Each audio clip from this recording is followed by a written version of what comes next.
Hey everybody, and welcome to another episode of Inside Battlefield. I'm your host Tom, and today I'm joined by members of the development team to talk about our favorite things for Season 7 Turning Point. So before we start, a quick overview of what's happening with Season 7. It launches on March 19, and there's a whole load of new content to look forward to, such as 2 new maps, 3 weapons, a new gadget, vehicle, a new battle pass, and of course many quality of life changes and improvements. If you want a complete overview of what's new, be sure to check out the Season 7 patch notes on battlefield.com, which are already available. As for the discussion itself, Manuel, I'd love to start with you. How did we get to Season 7? Tell us the story. All right. So, yes, it's good to be back. I'm Manuel, creative director on Season 7. And going back with the memory, I think we started last summer to talk about Season 7. And it will be slightly personal, but there are reasons for it. So Season 7 is set in large part, or at least the map is set in South America, set in Chile. The inception of the season was roughly a year after I lost my dad, who was South American. And I thought, we need all the help we can get. So now that you are settled up in the sky somewhere, if we set a map in South America, maybe not in Paraguay, but nearby, give us a hand, talk to the big guy, make it a success, help us with the bugs, because you use every trick in the book. And so that's actually the tiny personal origin. But the other important bit for me was that someone that started with Bad Company 1 in the studio, going back to the Arica region, going back to destruction, trying to do it in as specific way as we can, creating a world that is specific yet universal, because it's definitely, especially the map, is a map about people that live there and the consequences of war and destruction. It was just a number of interesting topics, and then with that, giving it to Joseph and Martin and the rest of the team that is here in the room today, in part, just felt very natural and very exciting. Yeah, thanks for sharing, Manuel. Sounds like a very personal way to get a new season going. Hope, it's launching soon, so I think it's a special moment. So shout out to your dad as well. Thank you. Joseph, we've never had an art director on either here. So let's talk a little bit about maybe the art. Yeah, sure. I mean, so a lot of the influences, of course, came from our early discussions around South America. And the team was super excited and engaged. And we got a chance to research South America, find cool influences from there, and from that sprung the Cassava map. And me and Manuel, of course... Haven, by the way, sorry. Sometimes you might revert to our development names because we've been building this content for quite a while, but Cassava is Haven. There is a reason for it, because the Cassava, tapioca, manioca, it's got so many names. It's like...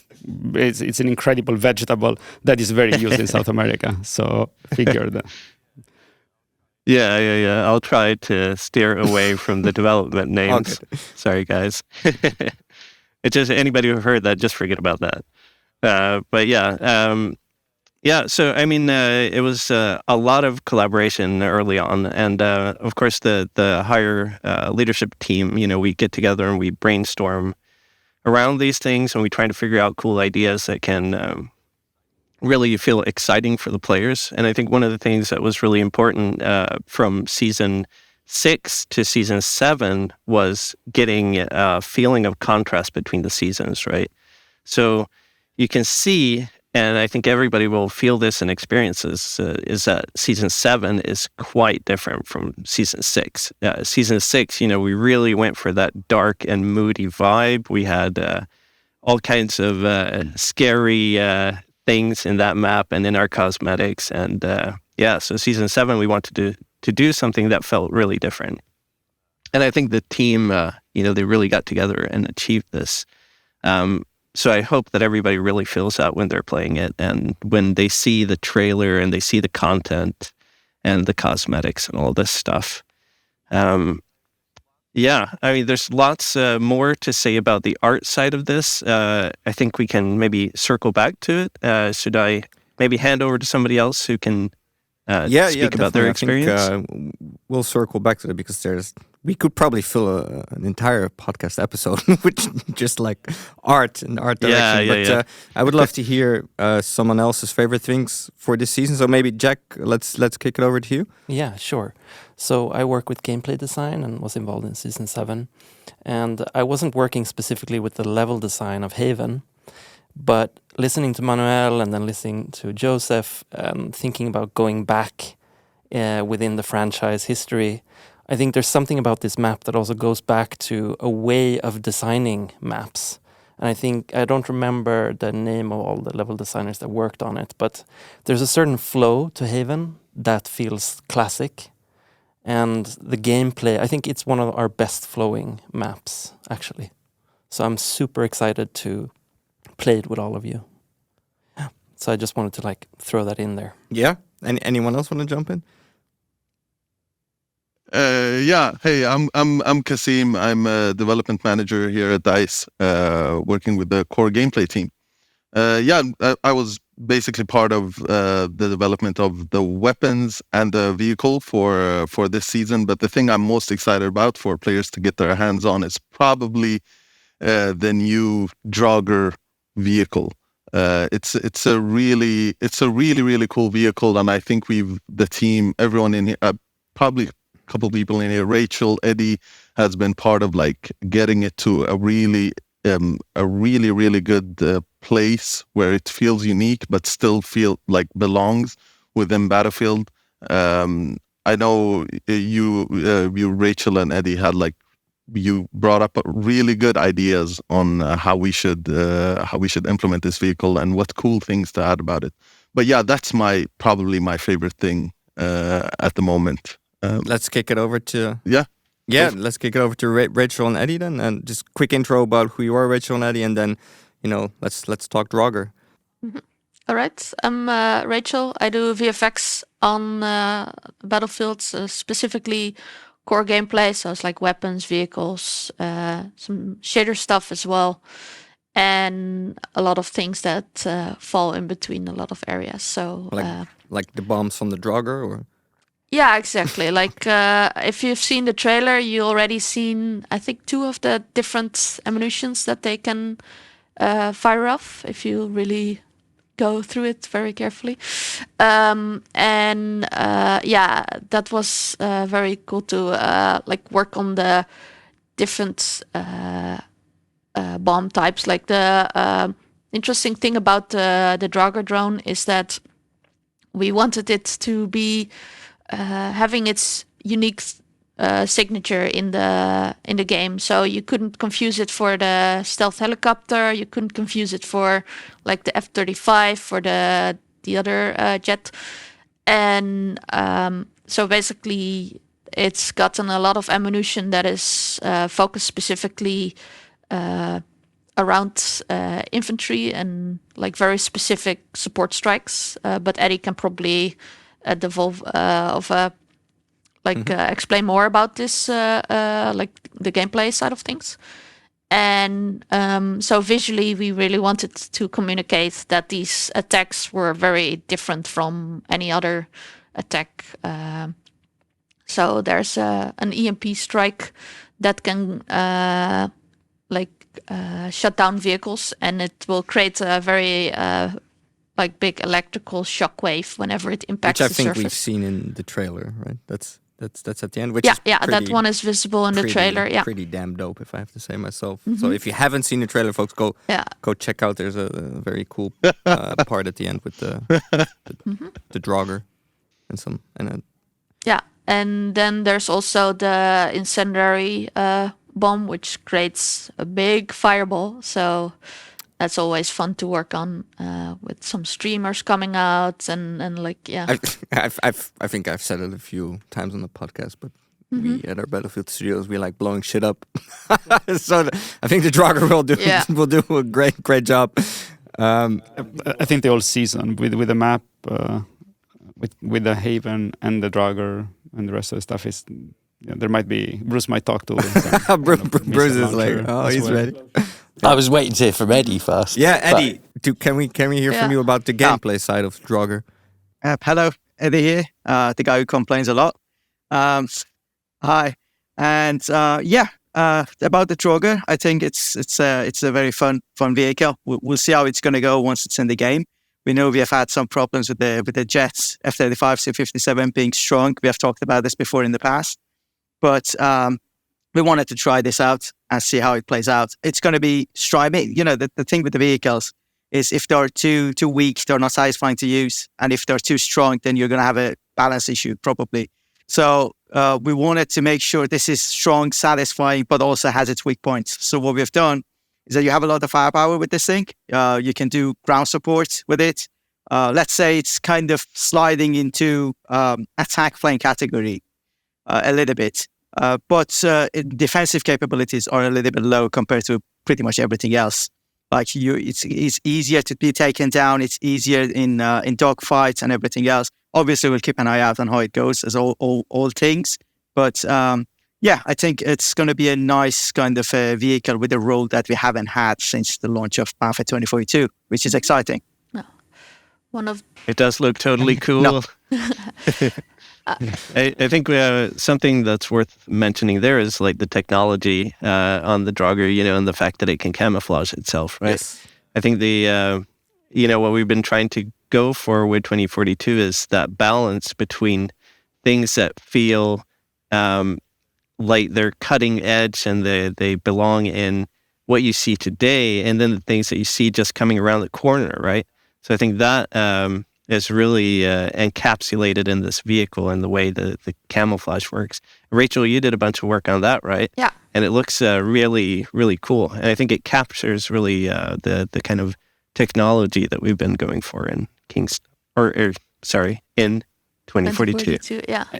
Yeah, it was, thank you, by the way. It was a lot of fun to work on this because one of the key things that separates the Draugr from other air vehicles we have out there now is that it doesn't actually come with traditional flares. Because traditional flares, but Eddie can make comment on that as well. It makes it a little bit too powerful. And initially we were thinking how can we avoid this being too much of a easy kill? And we have systems in place to prevent a lock-on, which is sort of electronic warfare. But then as an addition to that, we were thinking about how can we make it easy to lose someone on your tail when you're getting chased down by a plane or a helicopter and you want to get out, but not really have anything to fight back with. And there were some plans initially about doing a smoke screen or some other things to confuse the chasing enemy. But when you're flying around at high speed, a smoke screen is not that effective because you fly through it and it's gone. So we did some testing and concepting with doing an active camouflage system. So in the lore, it sort of takes this 360 capture of what's around the drone and then projects that on a LED screen that's embedded in the surface. And it only does it for a very short time. So you can't just fly there and be invisible all the time. It's just enough where you can turn partially invisible. It's only 25 to 30%. So you still see a shimmer if you look closely. But in a busy gunfight, especially in a storm or when you're flying against a busy background, you can turn that thing on, make a sharp corner, and the guy chasing you might just lose you from that. And it might sneak up on But you it's as not a well. guarantee. Yeah. Oh, yeah. You can also use it sort of to sneak up on people as well. But it's mostly effective when you're getting chased down by other enemy craft because you don't really have air-to-air missiles. And the guns that you have, they point forward. So you can't really do anything when they're behind you. So, that's the way to sort of get out of a dogfight. So is it, Eddie? Is this do we expect this to be a hit-and-run approach with the Draugr? You could say that. I don't think it has enough defensive capability for sustaining, gunfights and stuff. It's more like you go in, you deal a ton of damage, and you probably end up dying with it. Yeah. But we'll see. I'm sure there are some skilled pilots out there that can stick around and cause even more damage. But you could say that. So I think it's not your regular jets. Yeah, one of the key things as well is that the bombs that the Draugr can drop, they take quite some time to reload. So once you've dropped a load on the target area, you have to circle around and wait until things get replenished. So in that time, you don't really have much to fight back against. So you really gotta hide and fly low below the radar, try to pop the invisibility or the active camo, and then like do some basically try to survive until you can drop another bomb. And like it's very much a hit and run tactic. Just wanted to throw out that is also has a really cool name, a Scandinavian mythological name for a kind of undead. Draugr. Yeah. So that's what it's if you want to read some Icelandic sagas, it's a badass. It's called an undead ghost, right? From what's look at it. Yeah. It's pretty cool. Exactly. Wait, an undead ghost? Yeah. Okay, I don't want to go. Yeah, it's a rabbit hole. I was like, it's a rabbit ghost. hole. Oh, okay. Not on this podcast. That's a separate recording. Exactly. Martin and Bruce, we haven't heard from you yet, so maybe Martin, let's start with you. Some of your favorite things could be a continuation of the Draugr, or otherwise feel free to. Yeah, sure. What are your favorite things about the season? So I'm Martin. I'm a design director on 2042. I wanted to go back a bit to what Joseph was talking about, the contrast between season 6 and season 7. Like when we sit down to create the direction for a season, we want to look for difference, almost opposites of what we did before and in the past, to go into new areas, themes, emotions, and try to add experiences also where we feel that something is kind of, where there's a gap.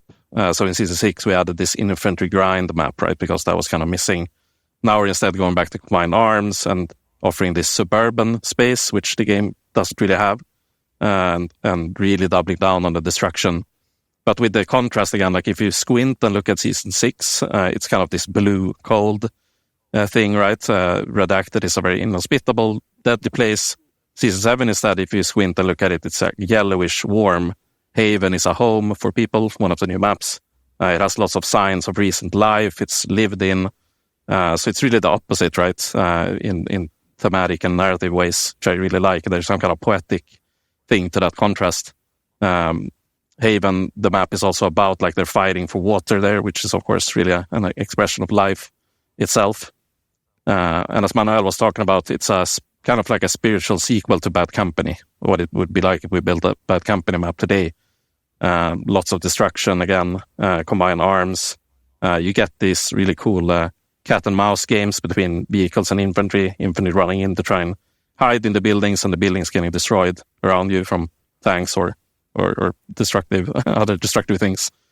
So that's really cool. Can we talk more about the destructive elements of the map? Because it's what are we looking at? I can comment one thing. Sorry, it's on destruction, but it's also from what Martin was talking. There is a one common thread through at least Reclaim, Redacted, and Haven is the work the team has done in terms of tying narrative and environmental storytelling. And of course, going back to destruction, when those walls get destroyed by, Bruce will tell us, for example, what, then it can hit you a little bit emotionally. It's a nice touch in the fun of the battlefield experience, of course. So if you have a moment, maybe create like a portal, sir, and walk around the map. And just That's a great idea. Check out all the art and just there's some really talented Yeah. members of the community as well that they take they do machinima or take pictures and do really great shots. So I think there's some opportunities there to discover little micro atomic story moments. I can add a couple of details there quickly if you want. Yeah, let's go. Instead of jumping back to this later, but just from the art side of things, something that I thought was really exciting and cool was that there was a bunch of posters created for this. And some of them were made by the team, I think, and some by our World's art director, Giorgia Bordano. And the cool thing is these posters were made by hand. And Georgia actually did something called jelly prints, where you transfer black and white prints onto this kind of jelly mold and use acrylics to create these posters. And then those posters were scanned into the game. And those posters ended up here on the office. So we have a bunch of those posters on the walls around us here, which is, such a cool connection to the team and to the game. Joseph, sorry, there is something beautiful there, because if the theme of 6 was, and there was a lot of AI, it sounds like George was not using AI to make these posters. He went full human, it was the full analog. Yeah, exactly. Sorry, Bruce, I'll leave it to you. Bruce is our biggest Arica Harbor fan, I think. Haven is like a shade. Everybody's laughing. I think Haven is, we took some inspiration there. So, Bruce, I would love to hear about, your favorite things about Haven. Maybe, your fond memories of Arica Harbor, because I know you can't help yourself and talk about it. And some of the destructive elements of Haven as well. Thanks, Tom. Hi, Bruce here. I work on Battlefield 2042. Favorite thing about Season 7? For me, it's been the journey. And I think we've touched on a little bit of that already. So coming at the back of Season 6, a big Battlefield fan, we did Redacted. We did a meat grind map. Super dark, simp, scary. Halloween, it came out in October. And hearing from Manuel and Martin, Joe P, Joseph, who's here on the call, seeing what they were coming up with, all I heard in my head was Bad Company style. Arica Harbor was mentioned. I ran straight to talk to Inga, who made Arica Harbors, the guy that made Arica Harbor back in the day. I'd never met him, and it was like, hi, I'm Bruce. I've probably played 10,000 hours on that map. I love it. What have we got in the bag? And so Haven, sort of as it started to develop and get built, it was just like, wow, we've got destruction in there. It feels a bit like a spiritual successor to Arica. It's destruction. You can pretty much flatten the map and the gameplay options that gives you. I wanted to be chased through a building by a tank again. We show it in the trailer, you can do that again. But what I mean by the journey is, Season 7, as we've seen, it's very different. It's about life. It's about the fight for water. We've gone destruction. It's got a kind of Bad Company, sort of BF3 feel to it. And that's led into, things like the drone. I mean, I remember the day when Rachel and Eddie came along and said, Bruce, we've been trying to do this smoke screen or this flare thing. We've come up with something different. Take a look at this. And they just showed me this big flying Dorito that, does a Predator, and I was going to say, it goes invisible. You are a Predator fan, so this was for you. Yeah, I mean, Predator's probably the greatest piece of media humanity's ever created. It's a cool documentary, actually. That was a very easy day for me when they're like, what do you think of this? And I'm like, ship it now. That sort of thing, that came up and was really cool. There's some shark-related stuff, some of the cosmetics that Joseph's team have done. I don't want to give too much away on that, but again, I love sharks. There's some cool shark stuff in. I know that sounds a bit weird, but it was super great. And then, of course, it was then the package that this team managed to create, because it was, okay, well, how can we improve on 6? Right, well, the guns that we've put in. Scorpion's come back, absolute classic. Andrew. Put the big clip on it. That thing is brutal. The AK-5C, everybody's been going on about this forever, because I believe the Swedish military use it. It's very popular over here. Seeing that come in, that's been brilliant. The Strife, of course, as well, and the constant arguments, is it an LMG or an AR? I'm still not 100% sure which it is. The drone on top of it, and then things like Jack came in and did all the recall changes. Adan's also picked that up with and worked hard on that. The deployment improvements that we've put in, the fact there's 2 maps. Are we allowed to say that in this one? Yeah, of course. Yes. Yeah, they would have seen the trailer. Yeah, there's 2 maps. So for me, the best thing, I mean, I've got specifics, yes, but the journey, I think, has been incredible, seeing the way that Season 7 came together. As a Battlefield fan, I'm stoked, because it does feel like a spiritual successor to Arica. and that just makes me super happy. So, yeah, for me, it's been the journey and what the team have managed to put together. It's been a lot of fun, And Bruce, we mentioned the number of the colleagues. This is, of course, there's more people, and we got help as well from some folks from your side of the pond, from Criterion. We did, yeah. We should give them a big shout out, because I know on the level, for example, they've done amazing work, just hitting the ground running. 100%, man. Yeah, I mean, I hope I can say I don't think the level would have come out without them. Yeah, is the reality. They've been a huge help. They have, Joseph. Yeah. It's we're proud to have them as part of the family, as part of the Battlefield family. So, nice. It's one big team. There's people all over the world working on it. It's been a hell of a push to bring it over the line, but it's been a really good, fun one, I think. How does it? Sorry. No, Jack, go ahead. No, I just kind of want to riff off of, now that we brought up the weapons, and I want to riff off this theme of humanity.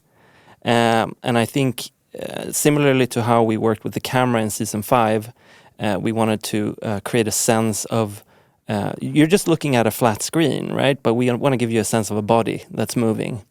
And so similar to that work, when we started working on creating more a more interesting firing experience, let's say, with a visual recoil, I think one of the key concepts for me starting that work was how do we give you this sense that there's real flesh and blood behind that weapon that is trying to control this extremely powerful tool. And so I think there's a lot of elements, not just in how things look, but also how they feel and how they behave, that's kind of conveying this humanity that we've been going on about. I was going to say, Jack, what's been the journey like for all of you, just in general, getting to Season 7? How are you guys feeling? It's by the time we record this, it's 2 weeks away. Just want to know how all of you are feeling. Excited? Very. Yeah. If you've seen the trailer, I mean, the trailer team, they smash it out the park every time. Every single time. This one in particular, me, I'm far too transparent. When we showed the final version that Stefan, because I love that as well about this team. Stefan submitted a version. We're thinking, oh my God, that's amazing. And he comes back a day later. No, I've made some changes. I couldn't sleep with it like that. I've done this and this. Like, okay, let's see it. And yeah, for me, it's the little guitar bit at the end. It's very emotional, but it's a very exciting trailer. Yeah, I feel like coming to Season 7 is also kind of a lot has happened within sort of the live service and the team, and coming into year 2 and getting here. I mean, it's been a ride. I somehow, when I look at where we are, I just feel like I don't know how to say this, but it's sort of changed a lot how we work together to come up with these things. And it's just beautiful to see all this creativity within the studio. And it's going to be really nice to get feedback from the players on the latest iterations.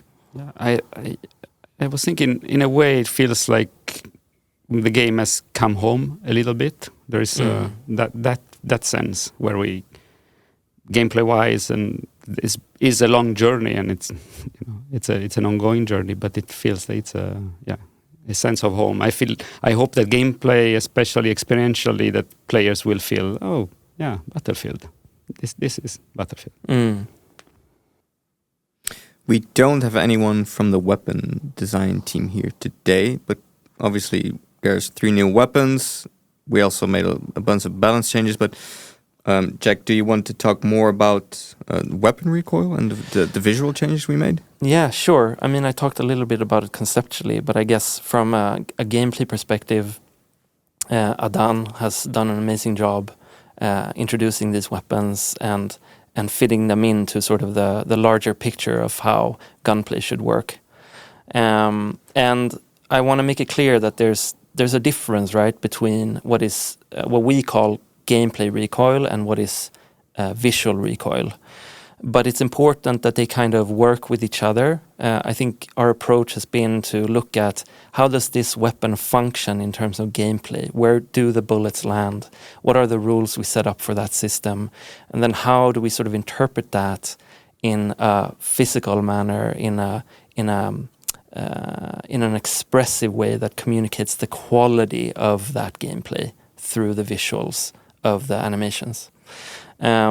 So I think what we're trying to achieve is kind of relationship between, is this a hard-hitting but kind of wild weapon? How do we translate that visually as well so that there's a clearer relationship? And previously in the game, we also sort of blanket treated recoil a little bit in the sense that things would kind of be more dependent on the optic you picked rather than the weapon itself. And now we've sort of looked at like, what is this weapon? What archetype does it belong to? And regardless of optic you put on, that archetype will carry over into that experience. And then of course there's adjustments because of the optic in terms of how it moves visually, because of where it's placed on the screen and so on.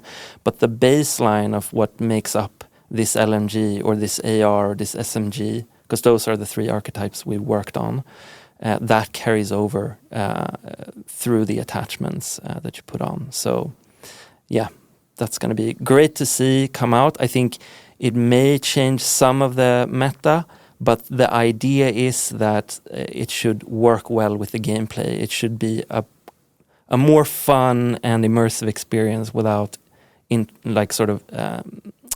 impacting your ability to aim negatively. So you will just basically you will feel it more, the type of gun you're shooting. Exactly, you'll feel that there's a power and an impulse behind it. Okay, and look, it might be difficult to explain over a podcast, but when folks go hands-on, they will keep an eye out for those visual recoil changes. You'll feel the difference. Yes, and let us know your feedback as well.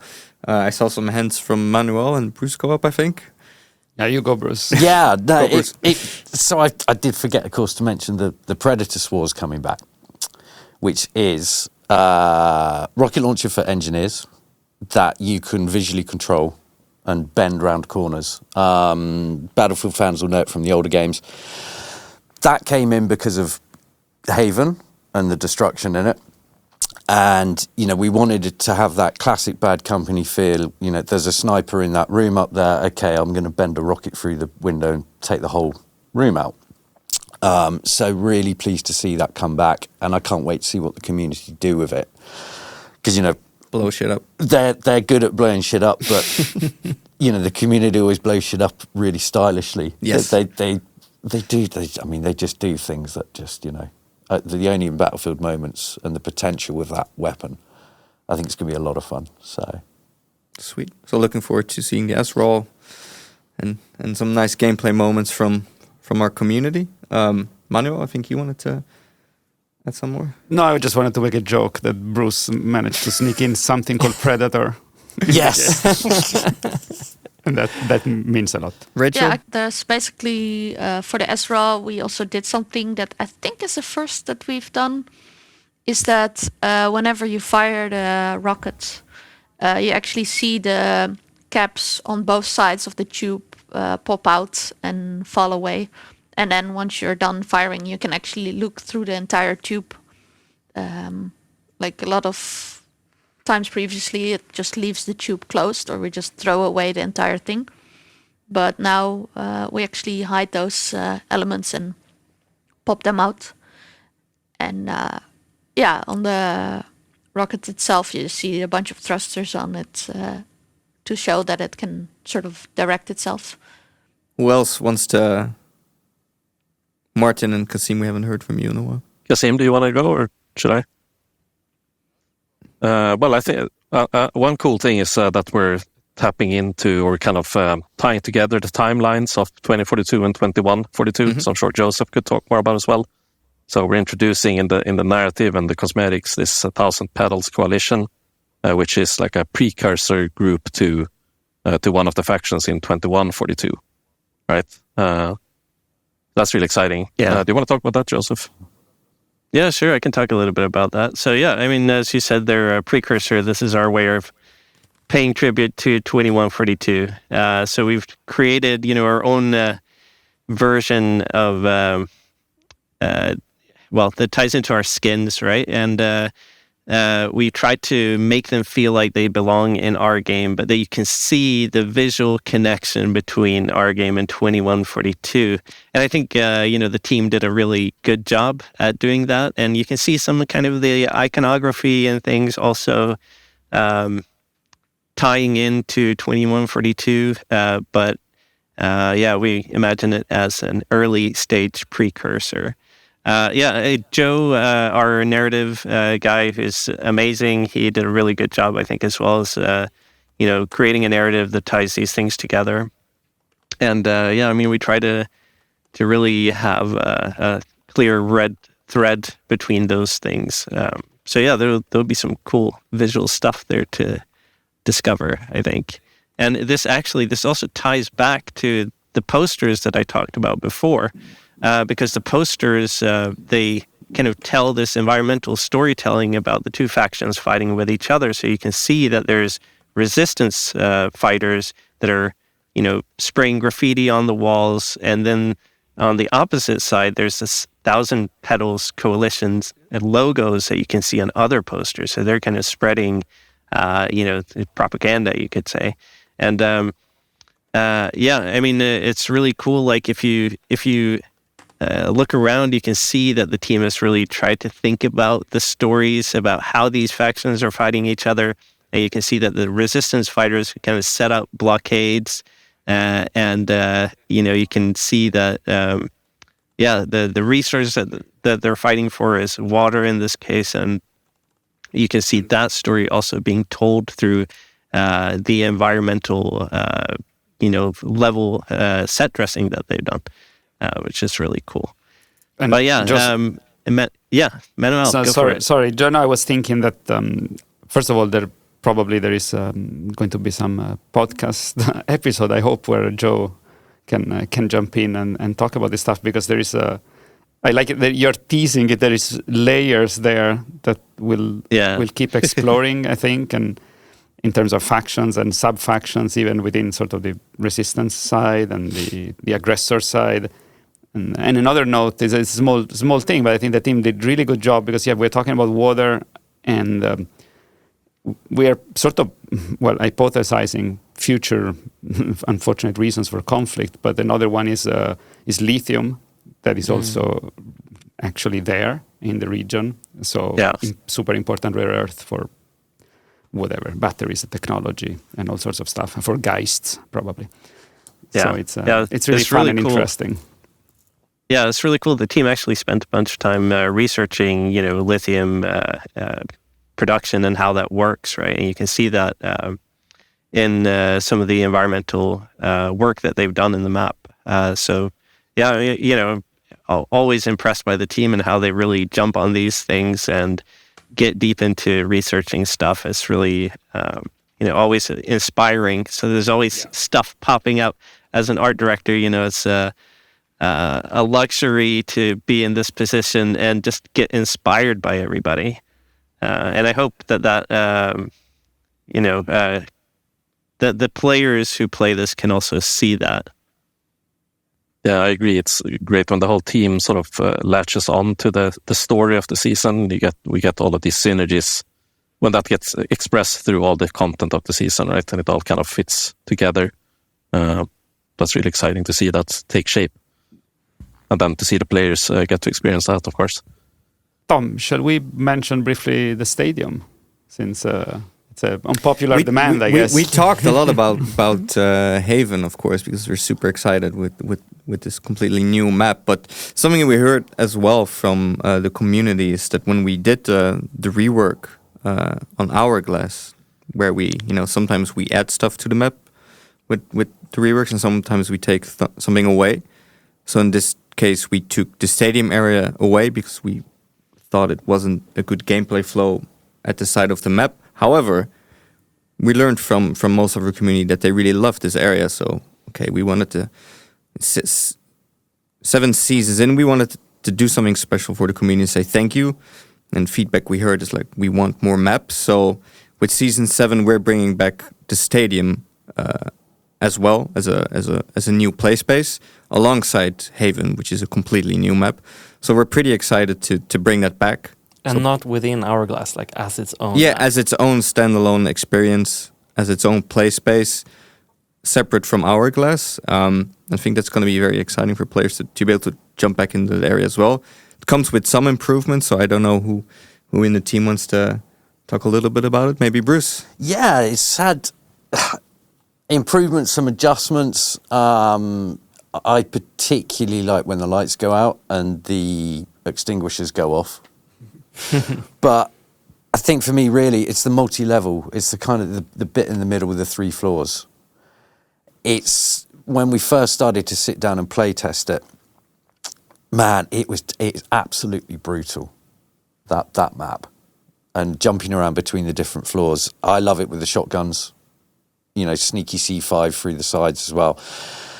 But the map as a whole, yeah, it's a smaller area. It's more contained. Infantry only? It's infantry only, yeah. I mean, it would be interesting to throw some pond hawks through there and see if they see what happens. Maybe an event. Maybe an event. Portal. I mean, pond hawks versus tuk-tuks with SWAWs. Pond hawk superiority in that map. Let's go. We should give it a try, Rachel. I can just run a test and see how it plays. I think there's a Quidditch opportunity. Yeah. I think what's cool about Stadium, and again coming back to sort of the kind of up close personal, that's really what the map feels like. It's you're in a smaller area. It's a lot of close quarter stuff going on. There's a lot of sort of pushing a little bit forward, hiding behind the cover, getting to the next spot. Like you're advancing and you're coming up front with each other all the time, which again, yeah, I feel like the whole season is very personal in that sense, both in the literal and the sort of conceptual sense. Yeah, it's good to get another like more grindy infantry focused map alongside Redacted, right? So, but I think players might be surprised by how much it has changed actually. There's a new path that has been opened up, lots of covers added. I think the lighting is completely redone, right? So it's I always thought it was like a favorite place to play in Hourglass before, so I'm really happy seeing it come back in this way. Yeah, I know the team did some additional set dressing with some really cool details in there. So yeah it'll feel hopefully a little bit refreshed. I think we discussed most of the season what our favorite things are. Before we're about to end it for today, is there any final comments from any of you? Shout out to the community or some things maybe we skipped. Any final comments? Oh, yeah, I have one thing. Yeah? So, I mean, of course, we've been researching South America and doing all this stuff to make our world and our cosmetics cool and create red threads between all of these things. And one of the other things that we discovered, which was one of my favorite things here, Tom, was a little South American animal called the cod. And the cod is like a small cat that's native to Chile and areas around there. And we've taken inspiration from this small cat for some of our weapon cosmetics and character cosmetics, and even some of the iconography that you see around the map. And look it up online. It's a very cute and awesome cat. So yeah, that's one of my favorite little details from this.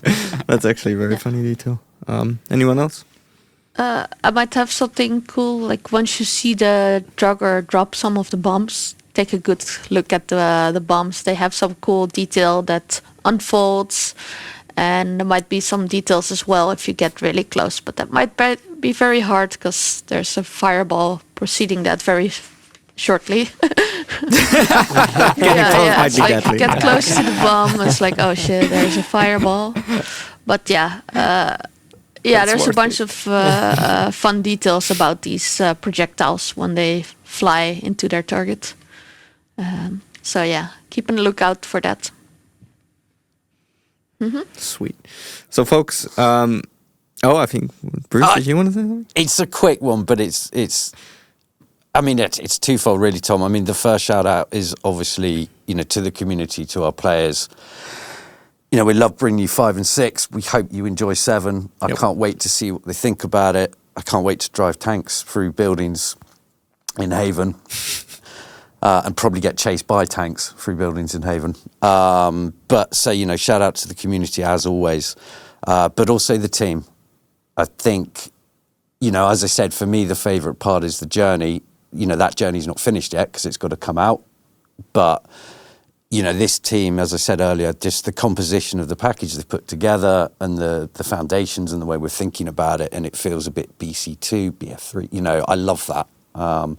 So it's just really, a thank you to everyone. I won't list all the names because we'd be here all day, but, hell of a job. It's been a lot of fun. Yeah, so. it's... Yeah. Here, I just want absolutely. to add on your comment, Bruce, because before you said only in Battlefield, and it's true, and really looking forward to the videos, to the material that content creators, the community members create, because it's only in Battlefield, only if you have the community to create the moments. 100%. So really looking forward to that. As a community manager, shout out to all of you as well. Then not only to our players, but it's been lovely working with the team, and I think we're all super excited for the next season, which is dropping soon. So everybody listening today, we hope you had fun. It was a little bit of a different podcast than what we do normally when we have a smaller group and we're very focused. But today we wanted to do roundtable style with the team and just talk about our favorite things for the season. So season itself drops on March 19. Hope you're looking forward to it. We'll see you there on the battlefield. In the meantime, of course, there will be more podcast episodes. And if you want to get in touch with us, you can do so at #InsideBattlefield on social channels or podcast@battlefield.com. Looking forward to hearing from you. Thanks to the team for being here today. I had a lot of fun. And then from all of us here at our Battlefield studios, stay classy and PTFO. PTFO. Thanks, everybody. Bye-bye. Bye-bye. Thank you. Bye. Thank you. Bye.